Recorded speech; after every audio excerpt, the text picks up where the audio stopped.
uffata biraatiin fedha. Kabiraati. Inni namatti. Haati feetummaan jiraannaan kafeete filadhu. Osoo naaf ta'e hundaa fudhadhee bardas na jedha. Manuma si geessu tokkuma akkana fuudhee mana si geessu. Wayii bakka itti hodhamu na geessu qabda gaa. Asittuu ni hodhama mana uffata abbaas uffata aadaa kunoo. Karaa meeqaa? Karaa lamaa. Nambarri isaaniitis kunoo asuma jalatti argattu. Onlaayinaan ni gurguranii hoo? Akka ajaa'ibaatti abbaas uffata aadaa Oromoo jennaan karaa gabaabaan argachuu dandeessan. Karaa lamaatti Oromoo masgiida bira.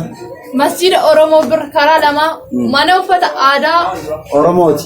Egaa jiraattota keenya kan Naayiroobitti argamtan hundi keessanuu uffata aadaa Oromoo kan ta'e akkana boonnee argamnu kan agartanii as karaa lamaa masgiida Oromoo bira uffata abbaas aadaa Oromoodhaa shop achitti argattanii bilbila lakkoofsa bilbila isaanii karaa jalaa kanaan argachuu dandeessan. Eewwaa.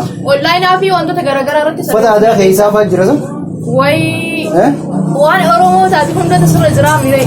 Kutaa Oromoo guututti uffata aadaa Oromoodhaa kan kutaa daa'immanii fi dardara osoo hin jirre uffanni isin barbaadan hundi kan argattan mana uffata aadaa Abbaas shop.